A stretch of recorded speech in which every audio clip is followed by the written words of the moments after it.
শিক্ষা মন্ত্রণালয় এবং এনসিটিবির সর্বশেষ বিজ্ঞপ্তি অনুসারে ক্লাস 9 এর যে বার্ষিক পরীক্ষা হবে সেখানে যে পরীক্ষাটা হবে ওখানে প্রশ্নের ফরম্যাট হবে তিন ধরনের, ছোট প্রশ্ন, বড় প্রশ্ন এবং এমসিকিউ।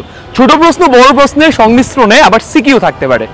এই যে নতুন যে ঘোষণাটা আসলো এটার কারণে তোমরা দুইটা বিশাল বড় ঝামেলায় পড়তে যাচ্ছ। আসো আমি তোমাদেরকে এক্সপ্লেইন করে বুঝাই সেই দুইটা বিশাল বড় ঝামেলা কি হতে যাচ্ছে। এক নম্বর ঝামেলা হচ্ছে তোমাদের মূল বইগুলো এমন ভাবে লেখা হয়েছে তুমি যদি মূল বইগুলো ভালো করে পড়ো তোমার কনসেপ্ট ক্লিয়ার হবে, কিন্তু তোমাদের যে ছোট প্রশ্ন বড় প্রশ্ন এমসিকিউ হবে সেই প্রশ্নগুলো কিভাবে হইতে পারে, সেগুলো কিভাবে উত্তর করবা এই ব্যাপারে ভালো কোনো আইডিয়া পাওয়া যায় না। তার মানে শুধু মূল বই পড়ে তোমার বার্ষিক পরীক্ষার প্রস্তুতি কিন্তু সম্পন্ন হচ্ছে না। শুধু মূল বই পড়ে গেলে তুমি বার্ষিক পরীক্ষায় বিপদে পড়বা। এটা হচ্ছে এক নম্বর ঝামেলা। দুই নম্বর ঝামেলাটা হলো তোমাদের ক্লাস 10 এ কিন্তু এসএসসি পরীক্ষা হবে এবং সেটার জন্য তোমরা সময় পাবা মাত্র 1 বছর। যেখানে আগে সবাই এসএসসি পরীক্ষার আগে 2 বছর সময় পাইতো, তোমরা সময় পাবা মাত্র 1 বছর।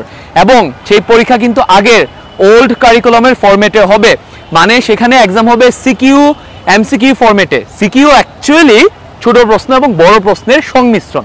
তার মানে ওখানেও তোমরা সময় কম পাচ্ছ এবং ওই অল্প সময়ে তোমাদেরকে সিকিউ এমসিকিউ অথবা ছোট প্রশ্ন বড় প্রশ্ন ফরম্যাটে প্রিপারেশন নিতে হবে। এইটা হচ্ছে তোমাদের দ্বিতীয় বড় বিপদ। এখন ভাইয়া কথা হচ্ছে আমরা এই দুইটা বিপদ থেকে কেমনে বাঁচবো? তুমি যদি এই দুইটা বিপদ থেকে বাঁচতে চাও তাইলে তোমাকে এখন শুধু মূল বই পড়ে বসে থাকা যাবে না, কারণ মূল বই থেকে কনসেপ্ট ক্লিয়ার হবে, বাট বার্ষিকে যে ধরনের কোশ্চেন আসবে সেটা সলভ করার জন্য তুমি প্রিপেয়ার্ড না। এসএসসি পরীক্ষায় 1 বছরে যে সিকিউ এমসিকিউ ছোট প্রশ্ন বড় প্রশ্নের প্রিপারেশন নিতে হবে সেইটার জন্য তুমি প্রিপেয়ার্ড না। এই জন্য তোমাকে এখন এই ছোট প্রশ্ন বড় প্রশ্ন এবং এমসিকিউ ফরম্যাটে প্রস্তুত হইতে হবে। সেটার জন্য তুমি কিভাবে প্রস্তুত হবা? মূল বইটা ভালো করে পড়ার পর তোমাকে এমন একটা বই ফলো করতে হবে অথবা রিসোর্স ফলো করতে হবে যেখানে তোমার প্রতিটা সাবজেক্টের প্রতিটা বিষয়ের উপর মূল বই ভিত্তিক ছোট প্রশ্ন বড় প্রশ্ন এবং এমসিকিউ দেওয়া থাকবে। ওই ধরনের একটা বই থেকে যদি এখন তুমি প্রচুর পরিমাণে ছোট প্রশ্ন বড় প্রশ্ন এমসিকিউ প্র্যাকটিস না করো তাইলে তুমি বার্ষিকেও বিপদে পড়বা এবং ওই যে মাত্র 1 বছর এসএসসি প্রিপারেশন নিতে হবে ওখানেও কিন্তু বিশাল বড় বিপদে পড়বা।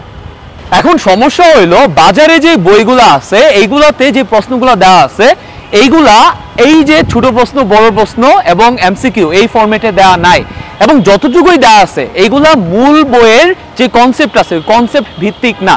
সেটার জন্য আমরা কিন্তু এই যে গত 6 মাস আমরা কিন্তু চাইলে একদম শুরুতেই বই নিয়ে আসতে পারতাম। আমরা অপেক্ষা করছি যাতে তোমাদের বার্ষিক পরীক্ষায় যেই ফরম্যাটে কোশ্চেন হবে ওই ধরনের কোশ্চেন যাতে আমরা ইনক্লুড করতে পারি। এই বইটাতে আমরা তোমাদের প্রতিটা সাবজেক্টের প্রতিটা বিষয়ের প্রতিটা অধ্যায়ের আমরা ছোট প্রশ্ন বড় প্রশ্ন এমনভাবে ইনক্লুড করেছি যাতে তোমার মূল বইয়ের কনসেপ্টও ক্লিয়ার হয় এবং এই প্রশ্নগুলো সলভ করলে তোমার বার্ষিক পরীক্ষায় যে ছোট প্রশ্ন বড় প্রশ্ন এবং এমসিকিউ ফরম্যাটে কোশ্চেন হবে সেইগুলো যাতে তুমি অ্যান্সার করতে পারো, অথবা যদি এর বাইরেও অন্য কোনো ফরম্যাটে প্রশ্ন করা হয় সেইগুলো তুমি অ্যান্সার করতে পারবা।